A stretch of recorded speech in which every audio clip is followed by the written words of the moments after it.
Hi viewers, எல்லோருக்கும் வணக்கம்.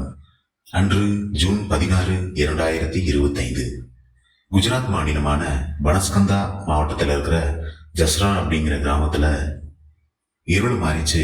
வெளிச்சத்தை கொடுக்க சூரியன் மெல்ல மெல்லமா மேலோங்கி வந்துட்டு இருக்கு. பொதுவா கிராம மக்கள்னாவே சூரியன் உதிக்கிறதுக்கு முன்னாடி எழுந்து அவங்க வழக்கமா செய்ய வேண்டிய வேலைகள்லாம் செய்ய ஆரம்பிச்சிருவாங்க. அதே மாதிரிதான் இந்த ஜஸ்ரா கிராம மக்களும். அப்புறம் ஒரு 6 மணிக்கு போல அந்த கிராமத்தில் இருக்கிற ஒரு வீட்டில் ஒரு ஆள், அவர் பேரை வேணா நம்ம இப்போதைக்கு புஷ்கர்னு வச்சுக்கலாம்.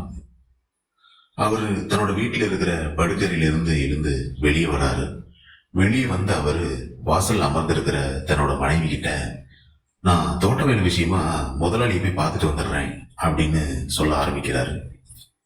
பிறகு ரெடியான அவரு தன்னோட மிதிவண்டி எடுத்துக்கிட்டு தன்னோட மனைவி கிட்ட வேலைக்கு போறேன்னு சொல்லிட்டு கிளம்ப ஆரம்பிக்கிறாரு. அந்த ஊர் கிராம தெருக்கள் வழியா தன்னோட மிதிவண்டி மிதிச்சுக்கிட்டே அந்த மிதிவண்டியின் பின் சக்கரத்துல உழுதி கிளம்ப போயிட்டு இருக்காரு. ஒரு வழியா அவர் சேர வேண்டிய இடமும் வந்து அடைஞ்சிடுது. பிறகு தன்னோட மிதிவண்டிய அந்த வீட்டோட மதில் சுவர் பக்கத்துல நிறுத்தின அவரு மெல்லமா கேட்டு பக்கம் போக ஆரம்பிக்கிறாரு. கேட்டு பக்கம் போன உடனே எப்பவும் கூப்பிடுற மாதிரி அம்மா அம்மான்னு கூப்பிட ஆரம்பிக்கிறாரு. ஆனா சிறிது நேரம் ஆகியும் எந்த விதமான பதிலும் வரல. என்னடா இது, அம்மா எப்பவுமே டக்குன்னு கூப்பிட்டா வந்துருவாங்களே, இன்னும் வரலையே அப்படின்னு யோசிச்ச அவரு மெல்லமா அந்த கேட்டோட கம்பிகளின் இடைவெளி வழியா பாக்குறாரு. பார்த்த அவருக்கு அந்த கேட்டோட உள்புறமா இருக்கிற வராண்டால அவரோட முதலாளிகள் படுத்திருக்கிற கட்டிலுக்கு கீழே, அதாவது தரையில ஏதோ சிவப்பு கலர்ல ரத்த மாதிரி செதறி இருக்கிறது அவரு கண்ணுக்கு படுது. அப்புறம் அவங்க படுத்திருக்கிற கட்டிலுக்கு மேல இருக்கிற போர்வையிலையும் ஏதோ சிவப்பு கலர்ல நல்லாவே செதறி இருக்கிற மாதிரி அவருக்கு தெரிய ஆரம்பிக்குது. உடனே பயத்தோடையும் நடுக்கமான அவரு மெல்லமா கேட்டை திறந்து உள்ள போக ஆரம்பிக்கிறாரு. போய் பார்த்த அவரு அதிர்ச்சியில கை கால்கள் எல்லாம் அவருக்கு இன்னும் நடுக்கமாக ஆரம்பிக்குது. பிறகு என்ன பண்றதுன்னு தெரியாம முடிச்சு அவரு வேக வேகமா வெளியில வந்து அந்த ஊர் கிராம மக்கள் கிட்ட அவர் பார்த்த காட்சியை சொல்ல ஆரம்பிக்கிறாரு. அப்புறம் அது ஊர் பூரா பரவ ஆரம்பிக்குது. அந்த கிராம மக்கள் எல்லாம் சேர்ந்து அந்த கிராமத்தோட தலைவர்கிட்ட தகவலை கொண்டு சேர்க்கிறாங்க. வழக்கமா நார்த் சைட்ல வந்து பாத்தீங்கன்னா கிராம தலைவரை சர்பஞ்ச்னு சொல்லுவாங்க. அந்த கிராமத்தோட சர்பஞ்ச் பேர் வந்து பாத்தீங்கன்னா மகேஷ் தேவ். தகவல் கேள்விப்பட்ட உடனே அவரு அந்த இடத்துக்கு வந்து அடைகிறாரு. அப்ப வரைக்கும் அந்த ஊர் மக்களுக்கும் சரி, ஏன் கிராம தலைவருமான மகேஷ் தேவுக்கும் சரி, தோட்ட வேலைக்காரரான புஷ்கருக்கும் சரி, அந்த கட்டில்ல ரத்த வெள்ளத்துல பிணமா இறந்து கிடந்த அந்த வீட்டோட முதலாளிகளான 65 மதிக்கத்தக்க வர்தாஜி சௌத்ரியையும் 60 வயது மதிக்கத்தக்க ஒஷிபென்ஜி அவர்களையும் பார்த்து அதிர்ச்சியில திகைச்சு போய் நின்றுட்டு இருக்காங்க. ஆமா விவர்ஸ், எப்படி இந்த கொலை நடந்தது, யார் இந்த கொலையை செஞ்சாங்க, ஏன் கொலை பண்ணவனுங்க இந்த அளவுக்கு கொடூரமா கொலை பண்ணியிருக்கிறானுங்க, இன்னும் இந்த மாதிரி கொலைகள் எல்லாம் நடந்துட்டு இருக்கா அப்படிங்கிறத நாம இந்த வீடியோக்குள்ள போய் பார்க்கலாம்.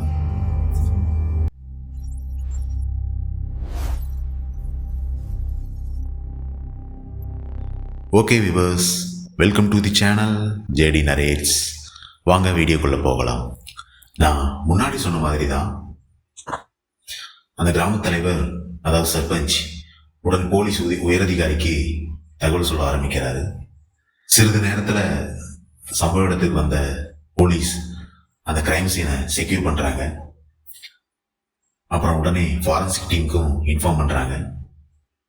கொஞ்ச நேரத்துல ஸ்பாட்டுக்கு வந்த ஃபாரன்சிக் டீம் அங்க இருக்கிற தடயங்கள் எல்லாம் சேகரிக்க ஆரம்பிக்கிறாங்க. அப்புறம் அந்த கொலை செய்யப்பட்ட உடல்களை பார்த்த ஃபாரன்சிக் டீம் என்ன சொல்றாங்கன்னா, கட் மார்க்ஸ் இதெல்லாம் பார்த்துட்டு இது ஒரு கூர்மையான ஆயுதத்தால தான் பண்ணிருக்கணும் அப்படின்னு சொல்றாங்க. அப்படின்னா உங்களுக்கே புரிஞ்சிருக்குன்னு நினைக்கிறேன். அவங்க கண்ணா பின்னான்னு வெட்டப்பட்டு கொலை செய்யப்பட்டிருக்கிறாங்க. ஆமா, இதுல இன்னொரு முக்கியமான விஷயம் என்னன்னா, இறந்தவங்க வேற யாருமே இல்ல, ஒரு போலீஸ் இன்ஸ்பெக்டரோட அப்பாவும் அம்மாவும்.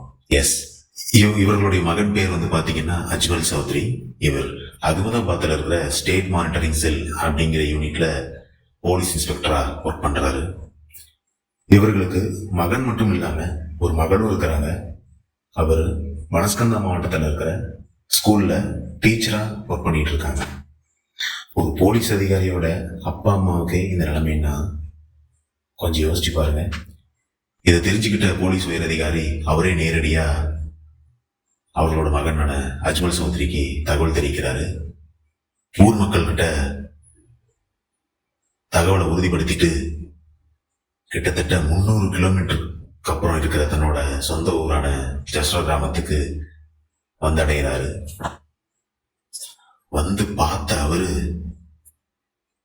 அவருடைய அப்பாவும் அம்மாவும் ரத்த வெள்ளத்துல ஓர்த்துப்பட்டு இருக்கிறத பார்த்துட்டு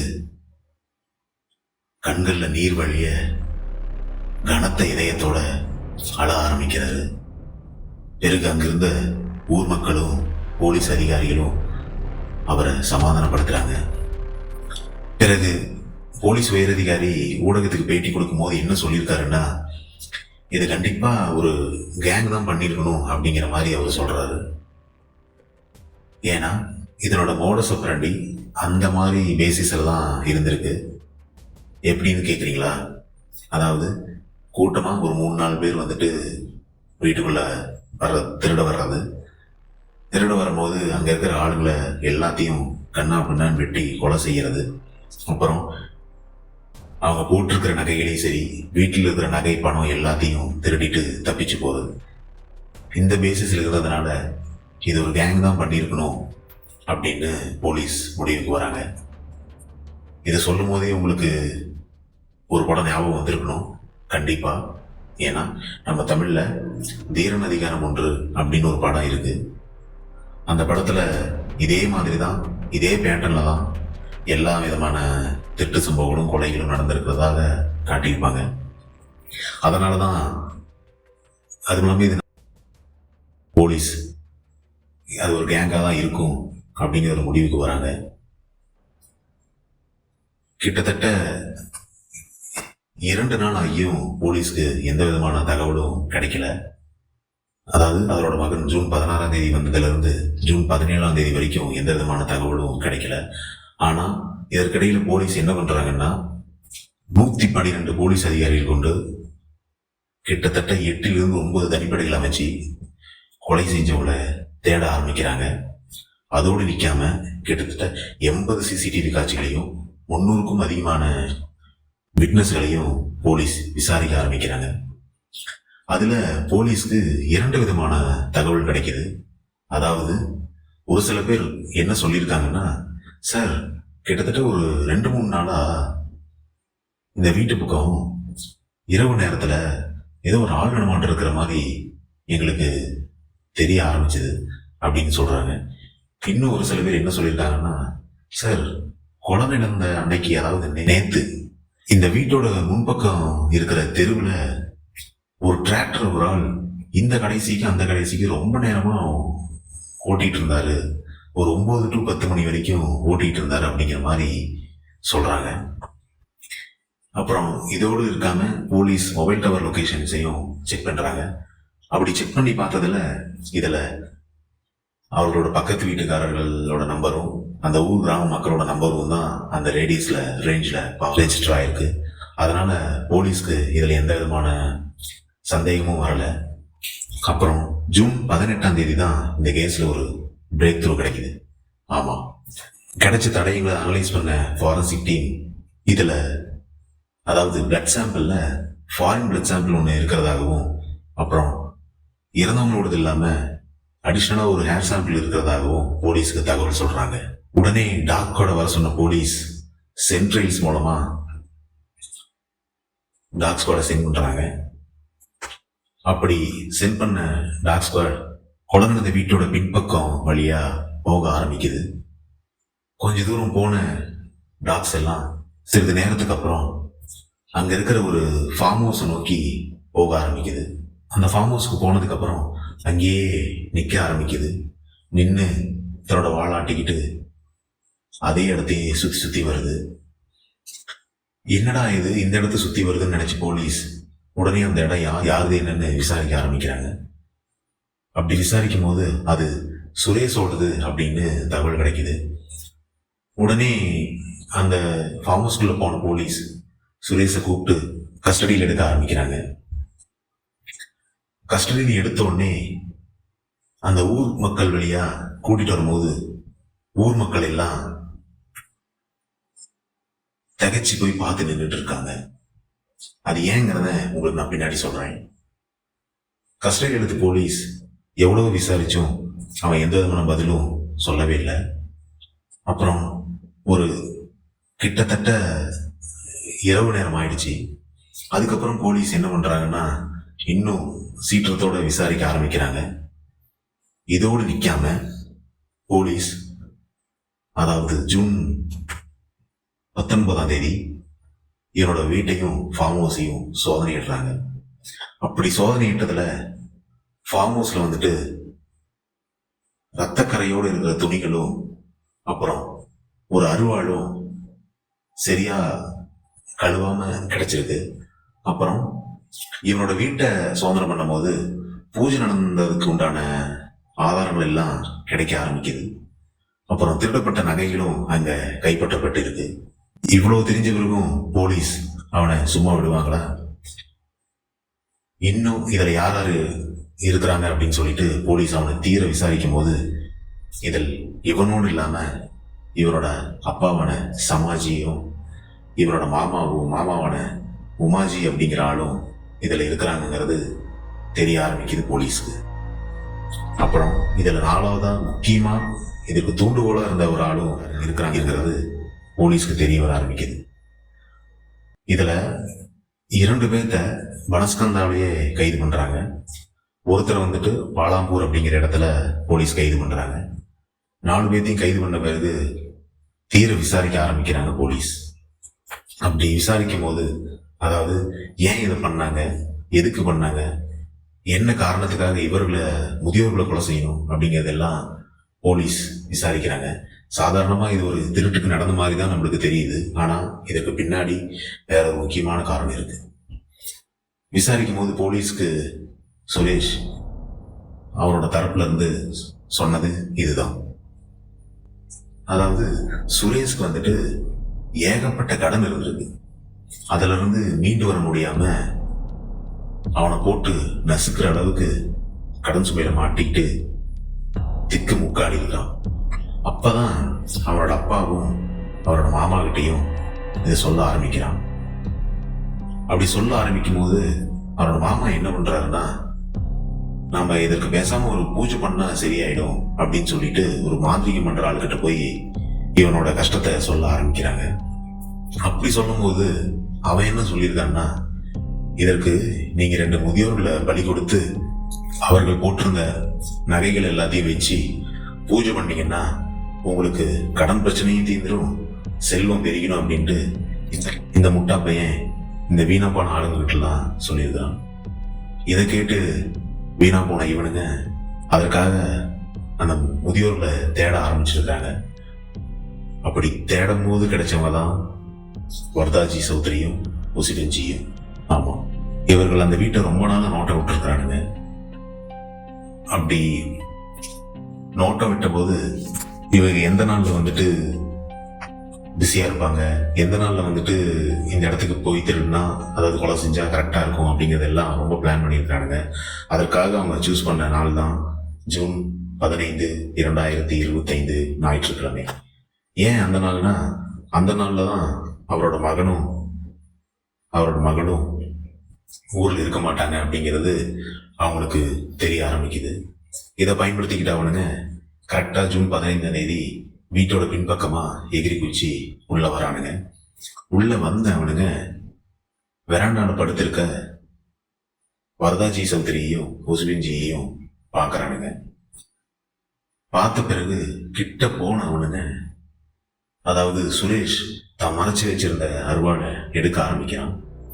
அவனோட அப்பா உசுபின்ஜிய வாயடைச்சி இறுக்கி பிடிச்சுக்கிறாரு. சுரேஷ் தன்னோட அருவாள் எடுத்து வரதாஜி சௌத்ரிய அவர் என்னன்னு ஒரு செகண்ட்ல கணிக்கிறதுக்குள்ள கண்ணா அப்படின்னான்னு முகம், கழுத்து பகுதி, நெஞ்சு பகுதி, வயிற்று பகுதின்னு வெட்ட ஆரம்பிச்சிட்டான். சிறிது நேரத்துல உயிர் பிரிஞ்ச பிறகு உசுபின்ஜியை நோக்கி வெட்ட வந்திருக்கிறான். அப்ப நடந்த ஸ்ட்ரகிள்ல தான் அவன் கையில அடிபட்டு அவனோட ரத்தம் அந்த வெராண்டால சிந்திருக்கு. அவன் முடியும் அந்த ஸ்ட்ரகிள்ல அங்க சிதறி இருக்கு. பிறகு அதே பேட்டர்ல உசுபின்ஜியையும் வெட்ட ஆரம்பிச்சிருக்கிறான். ஒரு வழியா கொலை செஞ்ச பிறகு உசுபின்ஜி கழுத்துல, காதுல, இடுப்புல, காலில் போட்டிருந்த நகைகள் எல்லாத்தையும் திருட ஆரம்பிக்கிறானுங்க அவனும் அப்பாவும். அப்படியே திருடிட்டு இருக்கும்போது உசுபின்ஜி காலில் இருக்கிற கொலுசு வந்துட்டு எவ்வளவு முயற்சி பண்ணி அவனால எடுக்கவே முடியல. ஏன்னா அந்த ஊர்ல அதை கட்டலான்னு சொல்றாங்க. அதாவது பரம்பரையா போட்டுட்டு வர கொலுசு கொஞ்சம் நல்லா கெட்டியா கனமா இருக்கும். இதுக்காக அவன் என்ன பண்ணியிருக்கான் தெரியுமா? அந்த அம்மாவோட கணுக்கால் அப்படியே வெட்டி எடுத்திருக்கான். பாத்தீங்களா? கேட்கும் போது எவ்வளவு அதிர்ச்சியா இருக்கு. பிறகு நகைய, உடம்புல இருக்கிற நகையை திருடாம வீட்டுக்குள்ள இருக்கிற நகையும் அவனும் அவனோட அப்பாவும் போய் சேஃப் லாக்கர் எல்லாம் உடைச்சி நகை, பணம் எல்லாத்தையும் திருட ஆரம்பிச்சிருக்கானுங்க. திருடின அவனுங்க வீட்டோட பின்பக்க வழியா தப்பிச்சு போய் ஃபார்ம் ஹவுஸ்ல பதுங்க ஆரம்பிச்சிருக்கிறானுங்க. இதுல இன்னொரு ஹைலைட்டான விஷயம் என்ன பண்ணியிருக்கானுங்கன்னா, இப்படி கொலை செய்யும் போது நீங்க ஒரு செகண்ட் யோசிச்சிருக்கலாம், என்னடா நைட்டு எல்லாரும் தூங்கினப்ப கொலை செஞ்சிருக்கிறானுங்க, கொஞ்சம் அதுவும் வெராண்டால படுத்திருக்கிறானுங்கள, ஆனா எந்த விதமான சத்தமும் வரல அப்படின்னு தான் நீங்க யோசிக்கிறீங்க. இந்த சத்தம் வெளியே கேட்காம இருக்கிற அளவுக்கு, இத்தனைக்கும் 9 மணிக்கு மேல பெருசா யாரும் தூங்கி இருந்தாலும் ஒரு சில பேர் முடிச்சிருக்க வாய்ப்பு இருக்கு. இவனுங்க என்ன பண்ணியிருக்கானுங்கன்னா, அதாவது இவனோட மாமா அந்த வீட்டோட முன்பக்கம் இருக்கிற தெரு வழியா டிராக்டரை இந்த பக்கமும் அந்த பக்கமும் நல்லா சவுண்ட் ஒரு அளவுக்கு ஓட்ட ஆரம்பிச்சிருக்கான். எப்படி புத்திசாலித்தனமும் யோசிச்சிருக்கானுங்க பாருங்க. அந்த சவுண்டுல இவங்க கொலை செஞ்ச விக்டிம்ஸோட சவுண்ட் எதுவும் வெளியே வராத அளவுக்கு பிளான் பண்ணியிருக்கிறானுங்க. பிறகு டிராக்டரை கொண்டு போய் அங்கே நிறுத்தினானுங்க. அதாவது சுரேஷோட ஃபார்ம் ஹவுஸ்ல நிறுத்திட்டு என்ன பண்றானுங்கன்னா, சடங்கு சம்பந்தமான பூஜைக்கு தயாராக ஆரம்பிக்கிறானுங்க. அந்த ரத்தக்கரைகள் இருக்கிற உடைகள் எல்லாத்தையும் அங்கே கலட்டி ஒரு இடத்துல பதுக்கி வச்சுட்டு அந்த அருவாளையும் கழுவியும் கழுவாத மாதிரி அங்கே போட்டுட்டு உடனே சுரேஷ் அவனோட வீட்டுக்கு பூஜைக்கு அவனோட அப்பா மாமாவை கூட்டிக்கிட்டு அந்த மாந்திரிகம் பண்றானாங்க திலீப் தக்கோரையும் கூட்டிக்கிட்டு போக ஆரம்பிக்கிறான். போய் திலீப் தக்கோரோட முன்னணியில அவனோட வீட்டுல அந்த திருடப்பட்ட நகைகளை வச்சு பூஜைகள் பண்ணி முடிக்கிறானுங்க. பண்ணி முடிச்சவனுங்க என்ன பண்ணியிருக்கானுங்க தெரியுங்களா? அதாவது ஜூன் 16ஆம் தேதி அவரோட அதாவது இறந்தவர்களோட மகன் வந்த பிறகு உடல் பிரேத பரிசோதனைக்காக அனுப்பி வைக்கப்படுது. அப்புறம் ஜூன் 17ஆம் தேதி பிரேத பரிசோதனை முடிஞ்சு உடல் அவரோட மகன் கையில கொடுக்கப்படுது. அந்த உடல்ல தகனம் செய்யற வரைக்கும் இவனுங்க அந்த பூஜையெல்லாம் முடிச்சுட்டு அடுத்த நாள் காலையில எப்பவும் போல மக்களோட மக்களா வந்து நின்று இருக்கிறானுங்க. அதாவது தோட்ட வேலைக்காரர்கள் பார்த்து போலீஸ் அதிகாரிகள் வந்த பிறகும் மக்களோட மக்களா நின்று இருக்கிறானுங்க. அவரோட மகனுக்கு போய் ஆறுதலாவே பேசியிருக்கிறானுங்க. இதோடு நிக்காம வந்த உறவினர்கள், சொந்தக்காரங்க எல்லாத்துக்கும் டீ, சாப்பாடு அப்படிங்கிறத சர்வ் பண்ணியிருக்கானுங்க. எந்த அளவுக்கு, அதாவது கொலை பண்ணிட்டு எவ்வளவு சாதாரணமா இருந்திருக்கானுங்க பாத்தீங்களா? இதில் நான் ஒரு விஷயம் சொல்றேன்னு சொன்னேன் தெரியுங்களா? அது என்னன்னா, இவனுங்க வேற யாருமே இல்லை. இவனுங்க எல்லாம் இந்த விக்டிம்ஸ் இருக்காங்கல்ல, அதாவது வரதாஜி சௌத்ரியும் உசுபின்ஜியும் இருக்கிற வீட்டுக்கு பக்கத்து வீட்டில் இருக்கிற ஆளுங்க தான். ஆமா, அதனாலதான் இவனுங்களை போலீஸ் கஸ்டடியில் எடுத்து கூட்டிட்டு போகும்போது அதிர்ச்சியில் திகைச்சு போய் பார்த்துட்டு இருந்தாரு. இதையெல்லாம் விசாரிச்ச போலீஸ் இவனுங்களை சார்ஜ் வித் மர்டர், டொக்காய்டி, அபட்மெண்ட் அப்படின்னு ஐபிசி செக்ஷன் 302, 394, 397, 201, 120B, 34 அப்படிங்கிற செக்ஷன்ஸ்ல சார்ஜ் ஷீட் ஃபைல் பண்ணி எஃப்ஐஆர் ரெஜிஸ்டர் பண்ணி பனஸ்கந்தால இருக்கிற லக்னி கோர்ட்ல இவங்களை ஆஜர்படுத்துறாங்க. கோர்ட்ல ஆஜர்படுத்தின பிறகு இவங்களை ரிமாண்ட்ல எடுக்கிறாங்க. இன்னும் இந்த கேஸ் கோர்ட்ல நடந்துட்டு தான் இருக்கு. இதுல முக்கியமா செயல்பட்டது எவிடன்சஸ் தான். ஆமா, இதுல ஃபாரன்சிக் எவிடன்சஸ் என்னென்ன கலெக்ட் பண்ணப்பட்டிருக்குன்னா, விக்டிம்ஸ் பாடியிலையும் வெராண்டாலையும் பிளட் சாம்பிள்ஸ் கிடைச்சிருக்கு. அப்புறம் ஹேர் சாம்பிள்ஸ் வந்து பாத்தீங்கன்னா வெராண்டாலையும் அந்த பெட்லையும் கலெக்ட் பண்ணப்பட்டிருக்கு. அப்புறம் டிஎன்ஏ சாம்பிள்ஸ் வந்துட்டு வெப்பன்ல கலெக்ட் செய்யப்பட்டிருக்கு. இது இல்லாம ஃபிங்கர் பிரிண்ட், ஃபுட் பிரிண்ட் எல்லாமே சேகரிக்கப்பட்டிருக்கு. அதாவது ஃபிங்கர் பிரிண்ட் பாத்தீங்கன்னா டோர்ஸ், அப்புறம் சேஃப் லாக்கரோட ஹேண்டில், ஜுவல்ஸ், இது எல்லாத்துலேயும் திலீப் தக்கூரோட ஃபிங்கர் பிரிண்ட் தவிர மற்ற 3 பேரோட ஃபிங்கர் பிரிண்ட் பதிவாயிருக்கு. இது இல்லாம போலீஸ் சைட்ல இருந்து witness statements, CCTV footages, mobile tower locations எல்லாம் ஆதாரமா சார்ஜ் ஷீட்ல ஆட் பண்ணியிருக்கிறாங்க. இந்த கேஸை போலீஸ் கிட்டத்தட்ட 72 ஹவர்ஸ்ல கொலை செஞ்சவங்களை கைது பண்ணி கோர்ட்ல பாராட்டு கிடைச்சிருக்கு. என்ன வியூவர்ஸ், நீங்க என்ன நினைக்கிறீங்க? என்ன கேட்டா இங்க கல்வியும் விழிப்புணர்வும் எவ்வளவு முக்கியங்கிறது எனக்கு புரிய ஆரம்பிக்குது. அதுவும் இல்லாம மூட நம்பிக்கை எவ்வளவு மோசமான ஒரு ஆயுதம்ங்கிறது இந்த சம்பவத்துல இருந்து நம்மளுக்கு நல்லா தெரிஞ்சிருக்கும். அறிவில்லா மனிதன் 5 அறிவுள்ள மிருகத்தை விட மோசமானவன் அப்படிங்கிறது இதுல இருந்து நம்மளுக்கு நல்லா தெளிவாயிருக்கும். இதுல நம்ம கவனிக்க மறந்த விஷயம் ஒன்று இருக்கு. அதாவது அந்த முதியோர்கள், வீட்டுல தனியா இருக்கிற முதியோர்கள், அது முதியோர்களா இருந்தாலும் சரி, எனக்கு யாரா இருந்தாலும் சரி, எனக்கு என்ன தோணுதுன்னா, நாம சேஃப்டி ப்ரிகாஷன்ஸ் எல்லாம் ப்ராப்பரா பண்ணிருக்கணும் அப்படின்னு தான் நான் சொல்லுவேன். ஏன்னா சப்போஸ் இதுல வீட்டை சுத்தி சிசிடிவி கேமராஸ் இருந்திருந்தா இதுல இவங்களை பாதுகாத்திருக்கலாம் அப்படிங்கிறது தான் நான் சொல்ல வரேன். சிசிடிவி கேமராஸ் இருந்திருந்தா அவங்க உள்ள வரதுக்கு கண்டிப்பா யோசிச்சிருப்பானுங்க. இதோட முக்கியமான விஷயம், மோசஸ் சென்சார்ஸ் அலாம் வச்சிருந்தா இன்னும் சேஃபா இருந்திருக்கும் அப்படின்னு எனக்கு தோணுது. ஏன்னா காம்பவுண்ட் சுத்தி மோசன் சென்சார்ஸ் அலாம் வச்சிருந்தா, அது நைட் டைம் ஆக்டிவேட் ஆகிற மாதிரி வச்சிருந்தா, இவனுங்க பின்பக்கம் எகிரி குதிச்சு வரும்போது அலாரம் அடிச்சு அந்த கிராம மக்களுக்கு எல்லாம் தெரிய ஆரம்பிச்சிருக்கும். அதுல இருந்து இவங்க கொலை செய்யப்படாமல் தடுத்திருக்கலாம் அப்படிங்கிறது தான் என்னோட கருத்து.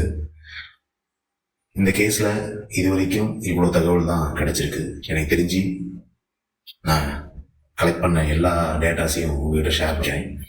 இதற்கப்புறம் இந்த கேஸ்ல ஏதாவது ப்ராப்ளம்ஸ் இருந்துச்சுன்னா நான் கண்டிப்பா நம்ம சேனல் அப்டேட் பண்றேன். உங்களோட கருத்துக்களை நீங்க நம்ம கமெண்ட் பாக்ஸ்ல தெரிவிங்க. தேங்க்யூ வியூவர்ஸ், சைனிங் ஆஃப், பாய்.